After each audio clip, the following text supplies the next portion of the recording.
जय माता दी। आप सभी को नवरात्रों के दूसरे दिवस की बहुत बहुत शुभकामनाएं।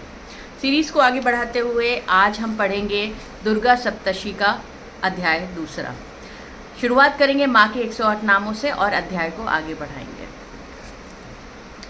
सती साध्वी भवप्रीता भवानी भवमोचनी आर्या दुर्गा जया आद्या त्रिनेत्रा शूलधारिणी पिनाकधारिणी चित्रा चंद्रघंटा महातपा मनः बुद्धि अहंकारा चित्तरूपा चिता चिति सर्वमंत्रमयी सत्ता सत्यानंद अनंता भाविनी भव्या भाव्या अभव्या सदागति शांभवी देव माता स्वरूपणी चिंता रत्न प्रिया सर्व विद्या दक्ष कन्या दक्ष यज्ञ विनाशिनी अपर्णा अनेक वर्णा पाटला पाटलावती पट्टांबर परिधाना कल्ल मंजीर रंजनी अमेय विक्रमा क्रूरा सुंदरी सुरसुंदरी वन दुर्गा मातंगी मतंग पुनि पूजिता ब्राह्मी माहेश्वरी ऐन्द्री कौमारी वैष्णवी चामुंडा वाराही लक्ष्मी पुरुषाकृति विमला उत्कर्षिणी ज्ञाना क्रिया नित्या बुद्धिदा बहुला बहुल प्रेमी सर्ववाहन वाहना निशुंभ शुंभानिनी महिषासुर मर्दनी मधुकैटभ भर्तनी हंत्री चंडमुंड विनाशिनी सर्व असुर विनाशा सर्वदान वघातिनी सत्या सर्वास्त्रधारिणी अनेक शस्त्र हस्ता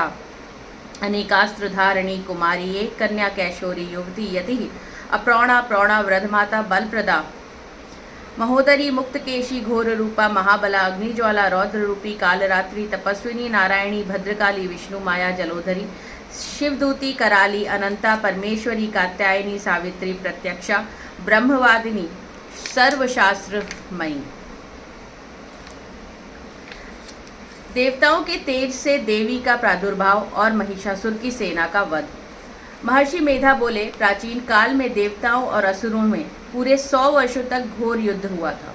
उनमें असुरों का स्वामी महिषासुर था और देवराज इंद्र देवताओं के नायक थे। इस युद्ध में देवताओं की सेना परास्त हो गई थी और इस प्रकार संपूर्ण देवताओं को जीतकर महिषासुर इंद्र बन बैठा। युद्ध के पश्चात हारे हुए देवता प्रजापति श्री ब्रह्मा को साथ लेकर उस स्थान पर पहुंचे जहां पर कि भगवान शंकर विराजमान थे। देवताओं ने अपनी हार का सारा वृतांत भगवान श्री विष्णु और शंकर जी को कह सुनाया।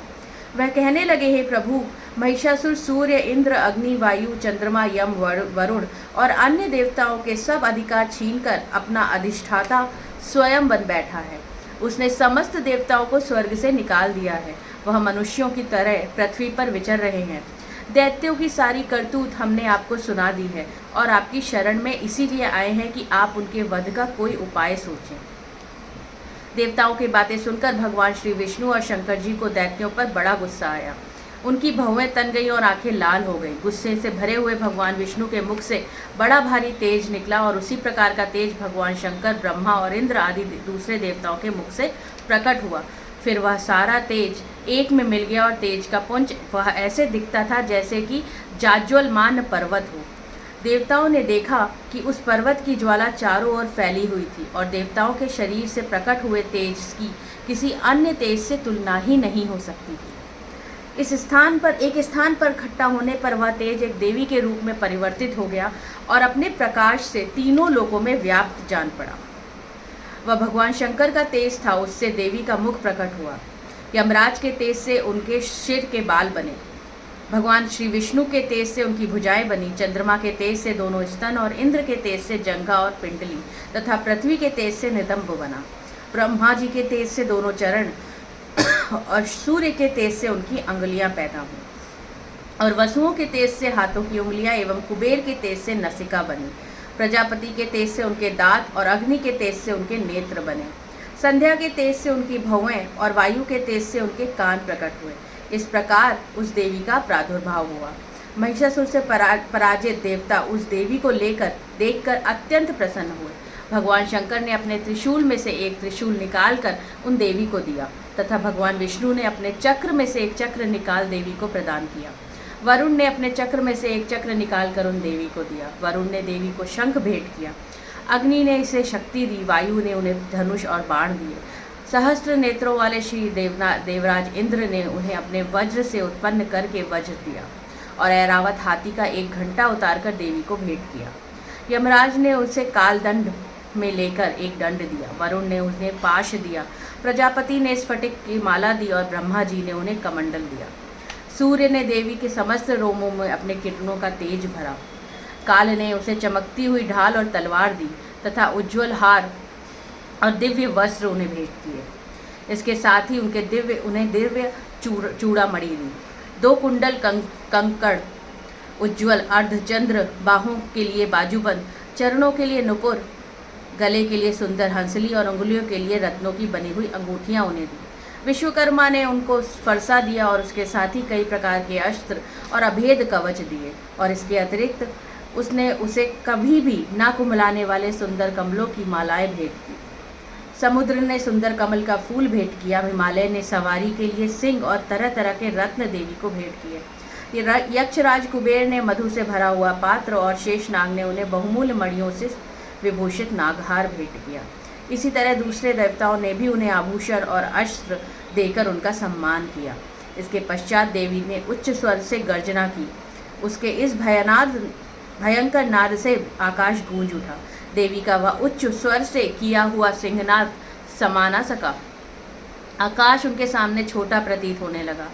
उससे बड़े जोर से प्रतिध्वनि हुई, जिससे समस्त विश्व में हलचल मच गई और समुद्र भी कांप उठे। पृथ्वी डोलने लगी और सबके सब पर्वत हिलने लगे। देवताओं ने उस समय प्रसन्न हो सिंहवाहिनी जगतमयी देवी से कहा, हे देवी, तुम्हारी जय हो। इसके साथ महर्षियों ने भक्तिभाव से विनम्र होकर उनकी स्तुति की। संपूर्ण त्रिलोकी को शोकमग्न देखकर दैत्यगण अपनी सेनाओं के साथ लेकर और हथियार आदि सजाकर उठ खड़े हुए। महिषासुर के क्रोध की कोई सीमा नहीं थी। उसने क्रोध में भरकर यह सब क्या उत्पात है यह कहा। फिर वह अपनी सेना के साथ उस ओर दौड़ा जिस ओर से भयंकर नाद का शब्द सुनाई दिया था, और आगे पहुंचकर उसने देवी को देखा, जो कि अपनी प्रभा से तीनों लोकों को प्रकाशित कर रही थी। उसके चरणों के भार से पृथ्वी दबी जा रही थी। माथे के मुकुट से आकाश में एक रेखा सी बनी रही थी, और उसके धनुष की टंकोर से सब लोग क्षुब्ध हो रहे थे। देवी अपनी सहस्त्र भुजाओं को संपूर्ण दिशाओं में फैलाए खड़ी थी। इसके पश्चात उनका दैत्यों के साथ युद्ध छिड़ गया, और कई प्रकार के अस्त्र शस्त्रों से सबकी सब दिशाएं उद्भाषित होने लगी। महिषासुर की सेना का सेनापति टिक्षुर नामक एक महान असुर था। वह आगे बढ़कर देवी के साथ युद्ध करने लगा और दूसरे दैत्य की चतुरंगनी सेना को साथ लेकर चामड़ भी लड़ने लगा और 60,000 महारथियों को साथ लेकर उदग्र नामक महादैत्य आकर युद्ध करने लगा, और महाहनु नामक असुर 1 करोड़ रथियों को साथ लेकर, असीलोमा नामक असुर 5 करोड़ सैनिकों के साथ लेकर युद्ध करने लगा। वाशकल नामक असुर 60 लाख असुरों के साथ युद्ध में आ डटा। विडाल नामक असुर 1 करोड़ रथियों सहित लड़ने को तैयार था। इन सबके अतिरिक्त और भी हजारों असुर हाथी और घोड़ा हाथ में साथ लेकर लड़ने लगे। इन सबके पश्चात महिषासुर करोड़ों रथों, हाथियों और घोड़ों सहित वहां आकर देवी के साथ लड़ने लगा। सभी असुर तोमर, भिंदीपाल, शक्ति, मुसल, खड़गों, फरसों, पट्टियों के साथ रणभूमि में देवी के साथ युद्ध करने लगे। कई शक्तियां फेंकने लगे और कोई अन्य शस्त्रादि। इसके पश्चात सबके सब दैत्य अपनी अपनी तलवारें हाथ में लेकर देवी की ओर दौड़े और उसे मार डालने का उद्योग करने लगे। मगर देवी ने क्रोध में भरकर खेल ही खेल में उनके सब शस्त्रों अस्त्रों को काट डाला। इसके पश्चात ऋषियों और देवताओं ने देवी की स्तुति आरंभ कर दी, और वह प्रसन्न होकर असुरों के शरीरों पर अस्त्र शस्त्रों की वर्षा करती रही। देवी का वाहन भी क्रोध में भरकर दैत्य सेना में इस प्रकार विचरने लगा जैसे कि वन में दावानल फैल रहा हो। युद्ध करती हुई देवी ने क्रोध में भरकर जितने श्वासों को छोड़ा, वह तुरंत ही सैकड़ों हजारों गणों के रूप में परिवर्तित हो गए। फरसे, भिंदीपाल, खड़ग और पट्टिकश इत्यादि शस्त्रों के साथ दैत्यों से युद्ध करने लगे। देवी की शक्ति से बढ़े हुए वह गण दैत्यों का नाश करते हुए ढोल, शंख व मृदंग आदि बजा रहे थे। तदंतर देवी ने त्रिशूल, गदा, शक्ति, खड़ग इत्यादि से सहस्त्रों असुरों को मार डाला। कितनों को घंटे की भयंकर आवाज से ही हमलोग पहुंचा दिया। कितने ही असुरों को उसने पास में बांधकर पृथ्वी पर धर घसीटा। कितनों को अपनी तलवार से टुकड़े टुकड़े कर दिया और कितनों को गदा की चोट से धरती पर सुला दिया।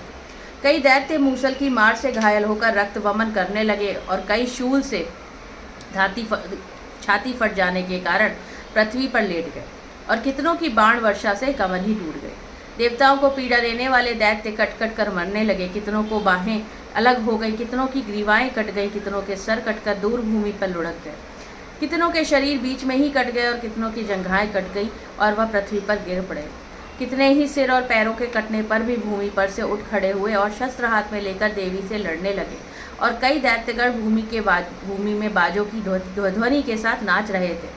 कई असुर जिनके सिर कट चुके थे बिना सिर के धड़ से ही हाथ में लिए शस्त्र लिए लड़ रहे थे।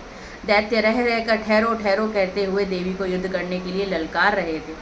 जहाँ पर यह घोर संग्राम हुआ था वहाँ की भूमि रथ, हाथी, घोड़े और असुरों की लाशें से भर गई थी और असुर सेना के बीच रक्तपात होने के कारण रुधिर की नदियाँ बह रही थी। और इस तरह देवी ने असुरों की विशाल सेना को क्षणभर में इस तरह से नष्ट कर डाला जैसे तृणकाष्ठ से भरे समूह को अग्नि नष्ट कर डालती है। और देवी का सिंह भी गर्दन के बालों को लहराता हुआ और बड़ा शब्द करता हुआ असुरों के शरीरों से मानो उनके प्राणों को ढूंढ रहा था। वहां देवी के गणों ने जब दैत्यों के साथ युद्ध किया तो देवताओं ने प्रसन्न होकर आकाश से उन पर पुष्प वर्षा की। जय माता। तीसरा अध्याय, सेनापतियों सहित महिषासुर का वध। महर्षि मेधा ने कहा, महिषासुर की सेना नष्ट होती जा रही थी। उस सेना का सेनापति चिक्षुर क्रोध में भर कर देवी के साथ युद्ध करने के लिए आगे बढ़ा। वह देवी पर इस प्रकार बाणों की वर्षा करने लगा मानो सुमेरु पर्वत पानी की धार बरसा रहा हो। इस प्रकार देवी ने अपने बाणों से उनके बाणों को काट डाला और उनके घोड़ों और सारथी को मार दिया। साथ ही उनके धनुष और उनकी अत्यंत ऊंची ध्वजा को भी काटकर नीचे गिरा दिया। उसका धनुष कट जाने के पश्चात उसके शरीर के अंगों को भी उसने बाणों से बीध दिया। धनुष, घोड़ों और सारथी के नष्ट हो जाने पर वह असुर ढाल और तलवार लेकर देवी की तरफ आया। उसने अपनी तीक्ष्ण धार वाली तलवार से देवी के सिंह के मस्तक पर प्रहार किया और बड़े वेग से देवी की बाईं भुजा पर वार किया, किंतु देवी की बाईं भुजा को छूते ही उस दैत्य की तलवार टूट गई और 2 टुकड़े हो गए। इससे दैत्य ने क्रोध में भरकर शूल हाथ में लिया और उसे भद्रकाली देवी की ओर फेंका। देवी की ओर आता हुआ वह शूल आकाश से गिरते ही सूर्य के समान प्रज्वलित हो उठा। उस शूल को अपनी तरफ आते देखकर देवी ने भी शूल छोड़ा और महाअसुर के शूल के 100 टुकड़े कर दिए। साथ ही महाअसुर के प्राण भी हर लिए। चिक्षुर के मरने पर देवताओं को दुख देने वाला चामर नामक दैत्य हाथी पर सवार होकर देवी से लड़ने के लिए आया और उसने आने के साथ ही शक्ति से प्रहार किया, किंतु देवी ने अपनी हुंकार से ही उसे तोड़कर पृथ्वी पर डाल दिया। शक्ति को टूटा हुआ देखकर दैत्य ने क्रोध से लाल होकर शूल को चलाया, किंतु देवी ने उसको भी काट दिया। इतने में देवी का सिंह उछलकर हाथी के मस्तक पर सवार हो गया और दैत्य के साथ बहुत ही तीव्र युद्ध करने लगा। फिर वह दोनों लड़ते हुए हाथी पर से पृथ्वी पर आ गिरे और दोनों बड़े क्रोध में लड़ने लगे। फिर सिंह लंबे जोर से आकाश की ओर उछला और जब पृथ्वी की ओर आया तो अपने पंजे से चामर का सिर धड़ से अलग कर दिया। क्रोध में भरी हुई देवी ने शिला और वक्ष आदि की चोटों से उदग्र को भी मार दिया। कराल को दांतों, मुक्कों और थप्पड़ों से चूर्ण कर डाला। क्रुद्ध हुई देवी ने गदा के प्रहार से उद्यत दैत्य को मार गिराया। भिंदीपाल से वाष्पकल को प्राणों से ताम्र और अंधक को मौत के घाट उतार दिया। तीनों नेत्रों वाली परमेश्वरी ने त्रिशूल से उग्रास्य, उग्रवीर्य और महाहनु नामक राक्षसों को मार गिराया। उसने अपनी तलवार से विडाल नामक दैत्य का सिर काट डाला और उसने बाणों से दुर्धर और दुर्मुख राक्षसों को यमलोक को पहुंचा दिया। इस प्रकार जब महिषासुर ने देखा कि देवी ने मेरी सेना को नष्ट कर दिया है, तब वह भैंसे का रूप धारण कर देवी के गणों को दुख देने लगा। उन गणों में कितनों को उसने मुख से प्रहार किया, कितनों को खुरों से, कितनों को पूंछ से, कितनों को सींगों से, बहुतों को दौड़ने के वेग से, अनेकों को सिंहनाद से, कितनों को चक्कर देकर और कितनों को श्वास वायु से झोंकों से पृथ्वी पर गिरा दिया। वह दैत्य इस प्रकार गणों की सेना को गिरा देवी के सिंह को मारने के लिए दौड़ा। उस पर देवी की बड़ी गुस्सा आया। उधर दैत्य भी क्रोध में भरकर धरती को खुरों से खोदने लगा और सींगों से पर्वतों को उखाड़ कर धरती पर फेंकने लगा और मुख से शब्द करने लगा। महिषासुर के वेग से चक्कर देने के कारण पृथ्वी शुद्ध होकर फटने लगी। उसकी पूंछ से टकराकर समुद्र चारों ओर फैलने लगा। हिलते हुए सींगों के आघात से मेघ खंड खंड हो गए और श्वास से आकाश में उड़ते हुए पर्वत फटने लगे। इस तरह क्रोध में भरे हुए राक्षस को देख चंडिका को भी क्रोध आ गया और वह उसको मारने के लिए क्रोध में भर आई। देवी ने पाश फेंक कर दैत्य को बांध लिया और उसके बंध जाने पर दैत्य का रूप त्याग दिया और सिंह का रूप बना लिया। और ज्यों ही देवी उसका सर काटने के लिए तैयार हुई कि उसने पुरुष का रूप बना लिया, जो कि हाथ में तलवार लिए हुए था। देवी ने तुरंत ही अपने बाणों के साथ उस पुरुष को अपनी तलवार ढाल सहित बीध डाला। इसके पश्चात वह हाथी के रूप में दिखाई देने लगा और अपनी लंबी सूंड से देवी के सिंह को खींचने लगा। और गरजने लगा। देवी ने अपनी तलवार से उसकी सूंड काट डाली। तब राक्षस ने एक बार फिर भैंसे का रूप धारण कर लिया और पहले की तरह चर अचर जीवों सहित समस्त त्रिलोकी को व्याकुल करने लगा। इसके पश्चात क्रोध से भरी हुई देवी बारंबार उत्तम मधु का पान करने लगी और लाल लाल नेत्र करके हंसने लगी। उधर बलवीर तथा मद में क्रुद्ध हुआ दैत्य भी गरजने लगा। अपने सींगों से देवी पर पर्वतों को फेंकने लगा। देवी अपने बाणों से उसके फेंके हुए पर्वतों को चूर चूर करते हुई बोली, ओ मूढ़, जब तक मैं मधुपान कर रही हूँ तब तक तू गरज ले, और इसके पश्चात मेरे हाथों तेरी मृत्यु हो जाने पर देवता गरजेंगे। महर्षि मेधा ने कहा। यो कहकर देवी उछलकर उस दैत्य पर जा चढ़ी और उसको अपने पैर से दबाकर शूल से उसके गले पर आघात किया। देवी के पैर से दबने पर भी दैत्य अपने दूसरे रूप में अपने मुख से बाहर आने लगा। तभी वह आधा ही बाहर आया था कि देवी ने उसके प्रभाव को रोक दिया। जब वह आधा निकला हुआ ही दैत्य युद्ध करने लगा तो देवी ने अपनी तलवार से उसका सिर काट दिया। इसके पश्चात सारी राक्षस सेना हाहाकार करती हुई वहां से भाग खड़ी हुई, और यह सब देखकर देवता अत्यंत प्रसन्न हुए तथा ऋषियों महर्षियों सहित देवी की स्तुति करने लगे। गंधर्वराज गान करने तथा अप्सराएं नृत्य करने लगी। इस प्रकार देवी ने महिषासुर का वध किया। जय माता दी।